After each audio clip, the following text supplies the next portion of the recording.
People who have met their online friends. What made you instantly regret it? I used to play Counter-Strike 1.6 with one of the funniest and most lively guys I've ever met. He was a linchpin for half a dozen other guys in a friendship group that he welcomed me into. They lived about 200 miles south of me in the south of England. For several years we talked and played games together. He would brighten my day. I've never loved a friend like I loved him. Before I met him, I had no idea he was sick, like really sick. He had muscular dystrophy, for which there's no cure and is a progressively debilitating disease. His form started by paralyzing his legs and working its way up to his arms and eventually his lungs. It wasn't until a few days before I'd arranged for my first ever trip down there that he told me about it. It didn't faze me in the slightest. It made me want to go see him even more. I only saw him in real life twice before he died about a year later. I regret that I couldn't go to his funeral. It was too far away, and I couldn't make it. Story 2. I was 13 and had a 20-year-old pen pal in Hong Kong, both of us female. We met on Tumblr and emailed each other regularly. My parents were CC'd in all our correspondence, and we basically just talked about our cultures. About a year of us talking went by, and she said that her university allowed her to study abroad in Europe for a semester, and she chose my country. I was excited. However, some time went by and our friendship kind of faded, to the point where I had forgotten she was even coming to my country. About 2 weeks before she was supposed to come, she emailed me that her student accommodation had to be cleaned out so she couldn't access it on the night that she arrived. She needed a place to stay for one night. I asked my mom and she agreed to pick her up from the airport with me. She could stay with us for one night. I mean, I trusted this girl. I was very open about my friendship with her. We had pictures and everything. So 2 weeks later, we pick her up from the airport and we didn't click. She kinda annoyed me, but it was late, so we just went home. We get home and get her settled. We went up to my room and she gave me some presents and we chatted a bit. She says, "Thanks for letting me stay here this semester."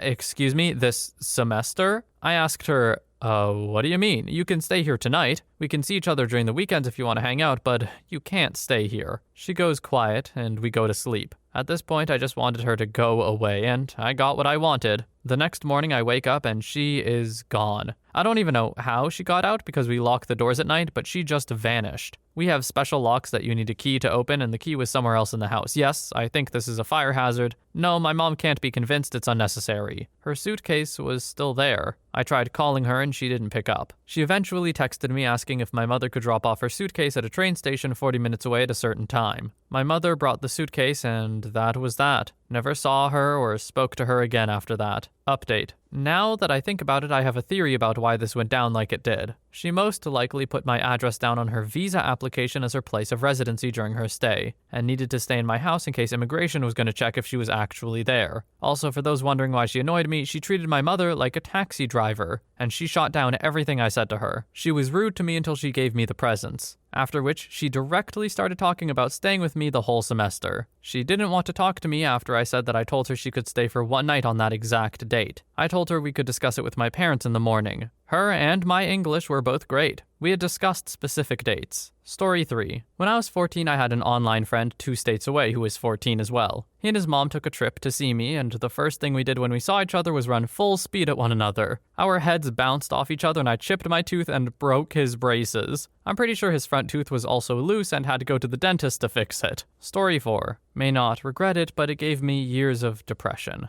I met my best friend through Minecraft. Never made friends in this, and I just wanted to play with someone. I have no idea why. So I complimented this girl's skin in the game. We started talking, and she was American and I'm Polish, and my English sucked. We moved to Skype at first, and I mostly typed. But later on, she started teaching me English somehow by talking with me. She was 1 year older. We knew each other for almost a year, and I was staying up all night just to talk to her and her friends that she introduced me to. She was also depressed, so we talked with each other, and she was the first person that truly listened to me. We had plans of visiting each other, and then our mutual friend told me she unalived herself. 4 years passed by, and now I can at least talk about it and not cry. Still miss her very much, though. Just because you make a friend online doesn't mean they're not a real friend. The loss of a friend or even someone you just know is going to be incredibly hard, or at least can be. So my heart goes out to OP for having to go through this. It's a really tough thing to have to deal with at what I assume was a relatively young age. Story 5. When I was 19, I jumped on a flight to meet a friend I had known for about 4 to 5 months. We both went through family bereavements and were a shoulder to cry on for each other via the phone or internet, and we just decided to meet for a few days in a country between us. Until then, everything had been perfect. She was the coolest girl, really smart, the kind of person you want to be around just all the time. When we met, things started great. but a day later she confessed, "You're not what I expected."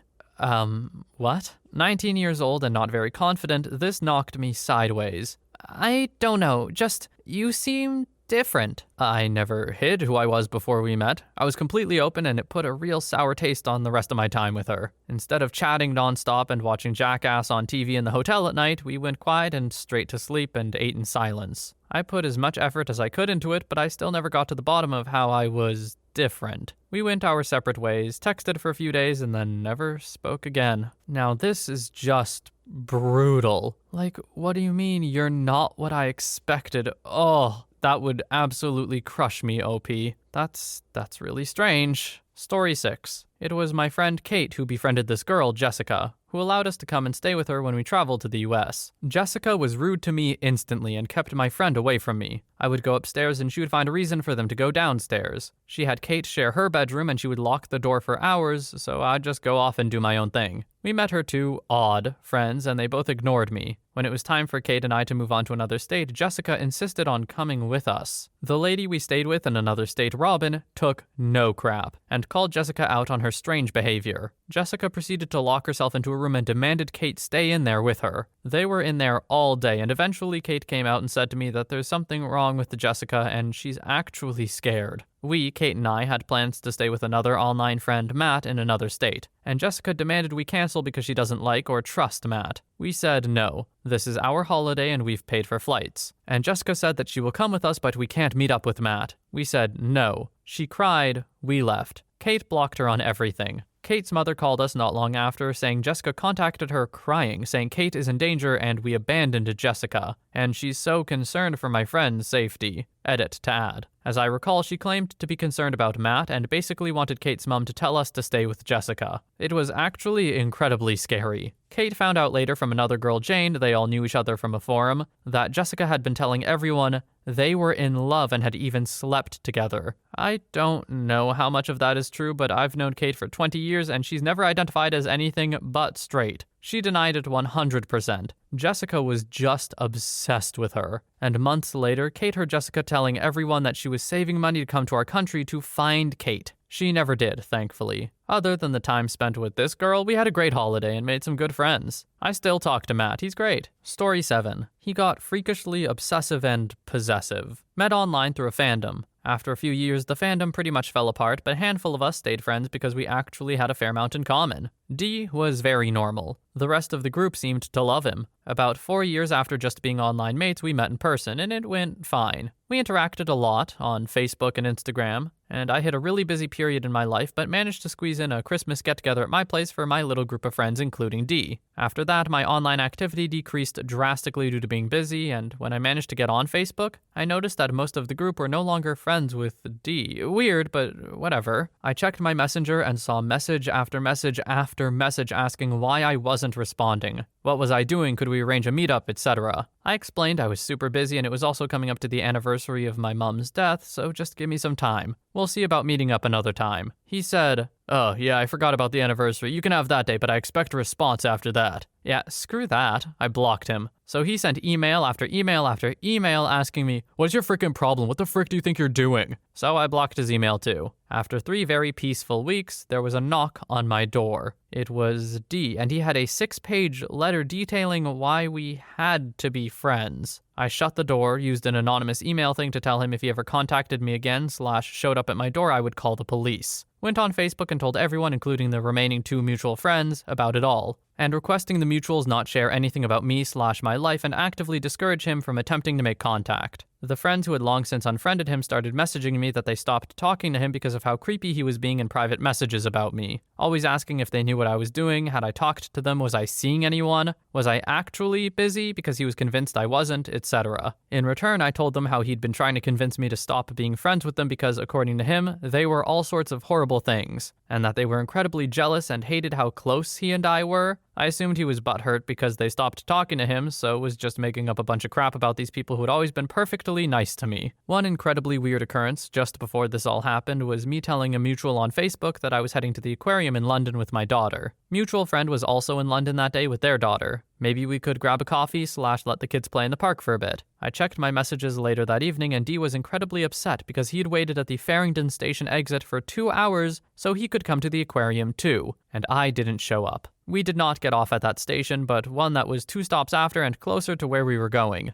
I haven't heard a peep in over a year. He has apparently deleted his Facebook and Instagram and thankfully just disappeared. Well, this is horrifying stalkery type behavior. No, it's just stalker behavior, not stalker type. I've always been a little afraid to meet with people I met online because of stuff like this. Like, how close do you think we are? Because if it's different from how close I think we are, things are gonna get awkward real fast. I do hope that D found some help though, because it sounds like he needed it. Story 8. My brother met a girl in person that he had known for 4 to 5 years online, during which time they had kind of an online relationship. She had brought her friend with her to meet him, and while they were sitting around a table awkwardly making conversation, my brother was apparently quite shocked at how bad she looked in person compared to how she looked online, and having absolutely no interest in her other than his friends. The girl sent her friend a message saying, "Oh my god, get me out of here, he's looking at me like he wants to jump me." But she accidentally sent it to my brother. What ensued was likely incredibly painful to be part of. My brother showed her his phone and looked at her in disgust. Story 9. The lady was crazy. We met through an app that was advertised as a meet friends app and not a dating app. Well, turns out it was a dating app. However, she put in her bio that she was married with 2 kids. I put that I was in a long-term relationship and looking for friends. By the way, I'm a guy and she wasn't. So when we arranged a meetup, her husband and 2 kids were there as well as my girlfriend. Everything was going great. Hung out a few times and added each other on Facebook. Turns out she was super into the whole breastfeeding in public thing, like, hey, I get it, you go girl. But she was obsessed with it. 4 out of every 5 pics she posted to Facebook was her boob and her kid's mouth. She got angry when you looked away in public, like she wanted you to stare at her while she breastfed.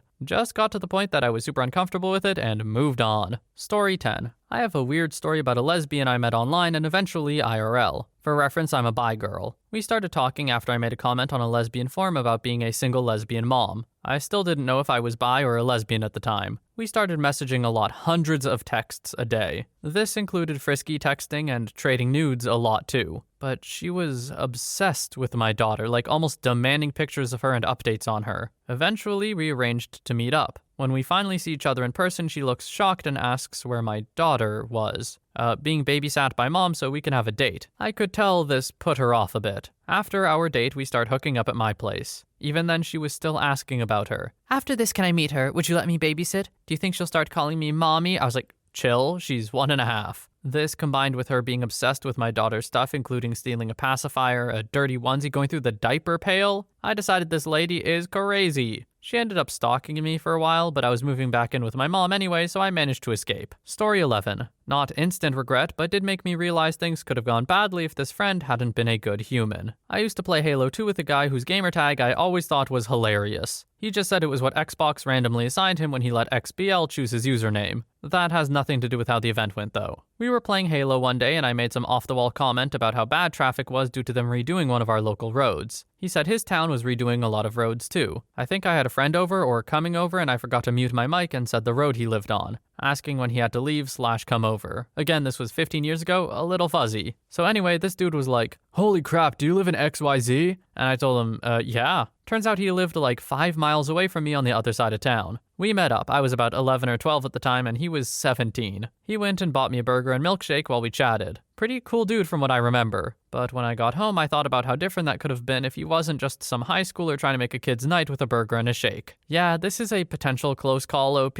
Definitely not something I would advise to any child on the internet ever. I'm glad it didn't go bad for you though. Burger and a shake is definitely better than getting kidnapped or something. Story 12. When I was in high school, I met a guy from a different high school in a local chat room. We hit it off, and after a few days we agreed to meet up at the store I worked at once I finished work. Well, I guess he showed up a little early with a friend and came through my check stand. I thought it was him, we'd swapped photos, but I was really shy and didn't want to be wrong. I waited for him to introduce himself, but he never did. And he and his friend paid for whatever they had and left without conversation. I was still hopeful that wasn't the guy, so I waited up for him for an hour after my shift. Of course, he never showed because that absolutely was the guy. He must have been disappointed when he met me in the checkout and instead of being a decent person and saying he wasn't interested, just ghosted me. If I could go back in time, I definitely would have said something to him at the check stand. That's my one regret. Look, OP, I don't think you need to regret this. This man should have said something at least. It's kind of wild behavior, honestly, to show up. You know the person you're talking to is working, so you go through their check stand, you see he knew it was you, for sure. And he was just like, I'm gonna act like I don't know her. Showing up with a friend, too, before your shift is up. Weird, I don't know. Weird guy. It was in high school, though, so awkward high school stuff. I get it. Story 13. The amount of desperation that girl had. Holy crap. First issue was she used a picture of herself when she was younger and thinner. She used to be around 120 pounds, I believe she told me. She was easily over 300 and couldn't walk for long. Eventually, she took out a cane. I didn't know how to react to a 21-year-old using a cane. Someone injured? Sure. Someone that spent 90% of their time watching YouTube and reading manga? Not fine. We walked, sat, talked for a bit. She warned me she had anger issues and might snap at me at any random time. She would constantly look at her phone and sigh loudly. We basically met up on a date to see a movie. When watching the movie, she would constantly burp and fart during every romantic scene. She would cheer herself on every time, too, in the frickin' theater. After the date was over, I didn't want to see her again. But apparently I left a good impression. She would call me constantly every night, usually crying about how much she hates where she lives, how much she hates why she can't leave, etc., etc. She wanted a relationship to rescue her from there. Life would be better if she had a boyfriend and just did her own thing. The only jobs she had were at fast food places. Those didn't last long. Each one 2 to 3 months at most. She constantly smelled like fish. She dropped out of college because, in her words, I couldn't stand the people there, they really made it unbearable. Also, she does not like studying. After a while, she stopped contacting me. I believe she had taken the hint and backed off. In reality, she went to another guy who's basically the literal definition of 4chan soy boy, though much worse. He can barely keep down a job, he can barely maintain himself, drinks himself silly, and she is just happy to be away from her family. She started contacting me again, begging me to save her from him, and I'm like, I have a girlfriend now, bye. She left a 16-page Facebook rant. Haven't heard from her since. Well, that sounds like a person who's not at all ready for a relationship. Aside from every other issue here, yeah. Obviously, the kind of catfishing with the way older photo is pretty bad. But I will say, OP, why did you pick up when she called you afterwards? Picking up and listening to her rant and everything is kind of leading her on, which is also a bit problematic, to be honest. Like, you're not interested at all. You know that. Let her know and get out.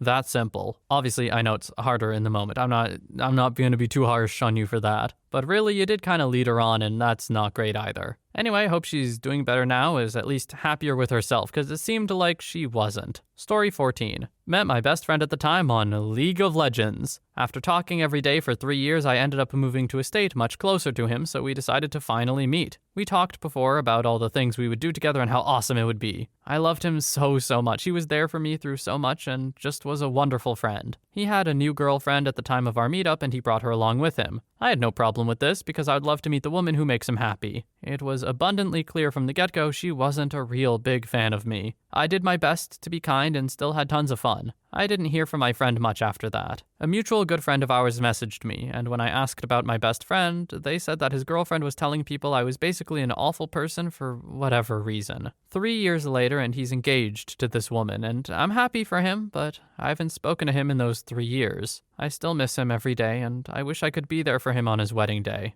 Okay, for real though, that woman is low-key evil. She doesn't even know you, OP. What do you mean she was telling people you were an awful person? What did you do? When you were hanging out with them, did you kick a puppy? I can't think of much that would warrant that kind of reaction. So yeah, she's jealous or something? I don't know. Seriously though, that's such an awful way to lose a best friend. I'm sorry, OP.